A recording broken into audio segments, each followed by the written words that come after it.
ওই যে ওই কলার গাছ থেকে ওই কলার গাছে মসজিদের বগল এই মসজিদ পর্যন্ত এটা পুরোটাই আপনার। দেখেন কত জমির মালিক, কিন্তু উনি আছে হচ্ছে একটা চালা তুলে। ওনার স্থায়ী বাড়ি নয় এটা, উনি এখানে এই জমিগুলোর জন্যই এই চরের মধ্যে কিন্তু আছে। শুধু একটা চালা উঠাইয়া। কতদিন থেকে আছেন ভাই এখানে? প্রবাস মানেই গৃহত্যাগ, নিঃসঙ্গ জীবনযাপন। প্রবাস মানেই অক্লান্ত পরিশ্রম। প্রবাস মানেই স্বজন ছেড়ে থাকার হাহাকার। প্রবাস মানেই কষ্টের ফেরিওয়ালা।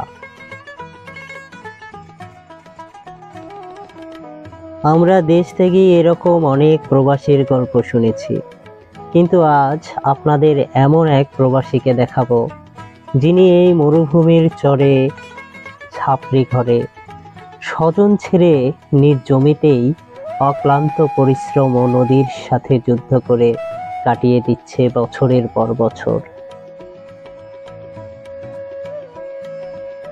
আমরা এই পথ ধরে আবারও ছুটে চলেছি তিস্তায় আবরিত এক দ্বীপ নয়ারহাট চরে। এটা কি হচ্ছে? ঘর হচ্ছে নাকি? ঘর। আচ্ছা, এই ঘরটা কোথায় হবে? ঘরটা ওই যে মোটর সাইকেল নিয়ে আছে এই জায়গায়। এই জায়গাতেই ঘর হবে না? তো এই ঘরটা মূলত কার? ঘরটা আমার চাচা শ্বশুর। আপনার চাচা শ্বশুরের। আপনার বাড়ি কোথায়? আমার বাড়ি এই জায়গায়, ওই যে সামনে ভাঙা বাড়ি। এখানে? হ্যাঁ। কত বছর হলে চরে নাকি? হ্যাঁ হয় চরত। ঘর কতবার ভাঙা লাগছে আপনার? ঘর আমি বাড়ি 18 বার ভাঙছি। 18 বার? 2009 সাল থেকে এই পর্যন্ত 18 বার বাড়ি ভাঙছি।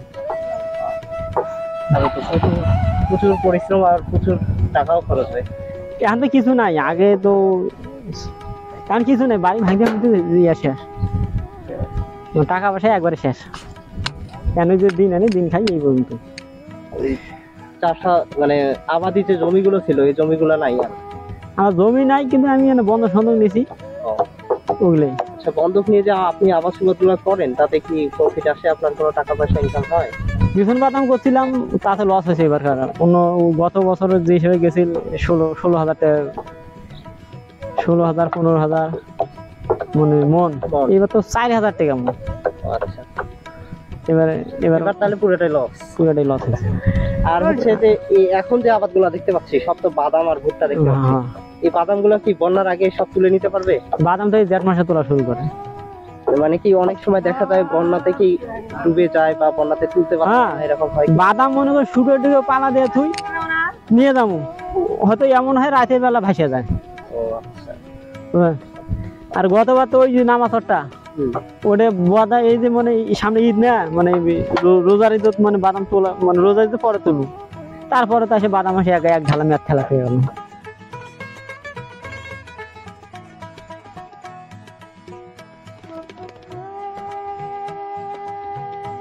এই চরের মধ্যে একটা ঘর, একটা চালা ঘর, প্রচন্ড রোদের তাপ। আসসালামু আলাইকুম ভাই, ভালো আছেন?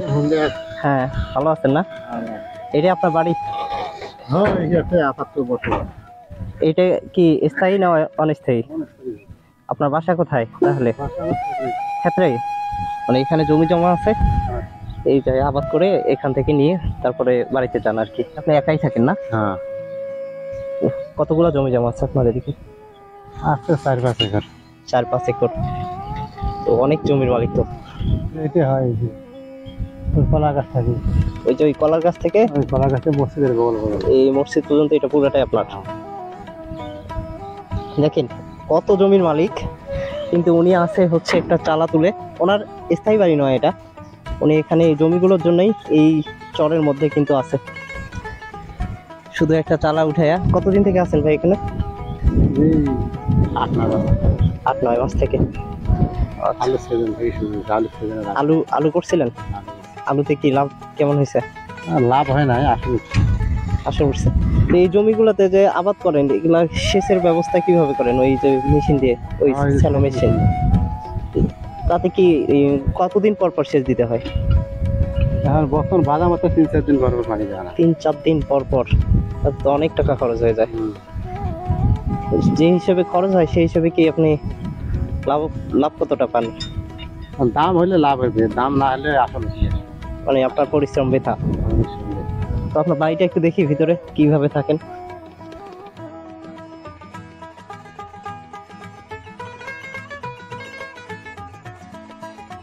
এই হচ্ছে এনার ঘর।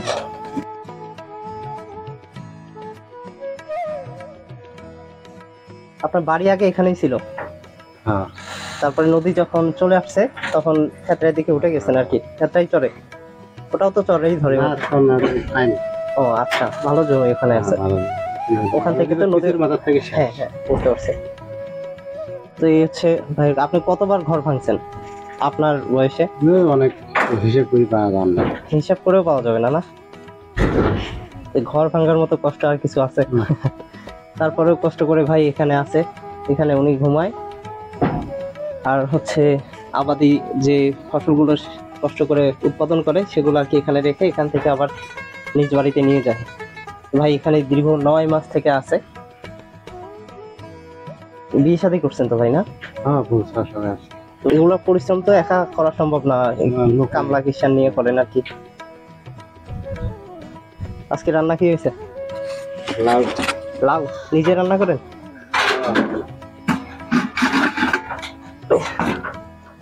এই যে ভাই লাউ রান্না করছে, চুলা আছে তো, না? হ্যাঁ, এইটাতে ভাত ধরলাম, কিছু মনে করেন না। তো ভাই লাউ রান্না করছে, ভাত রান্না করছে, নিজে রান্না করে খাচ্ছে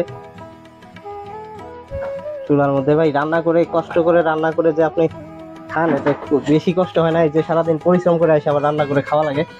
খাওয়া লাগবে, পেটে তোর মানে না, খাওয়াই তো লাগবে, না খেলে মানুষ বাঁচতে। এই যে বাদামের ক্ষেতগুলো দেখতে পাচ্ছেন, এর মাঝেই লুকিয়ে আছে এই চাষিদের স্বপ্ন, আশা, ভরসা। শস্যের প্রত্যেকটি দানায় লেগে আছে তাদের হাতের স্পর্শ আর অক্লান্ত পরিশ্রম। এত কষ্ট করেও অনেক সময় ঘরে উঠাতে পারে না ফসল। অকাল বন্যায় ভেসে নিয়ে যায় চাষির স্বপ্ন। নির্বাক চাষিরা নিজ গৃহ ছেড়ে চলে যায় আশ্রয়স্থলে।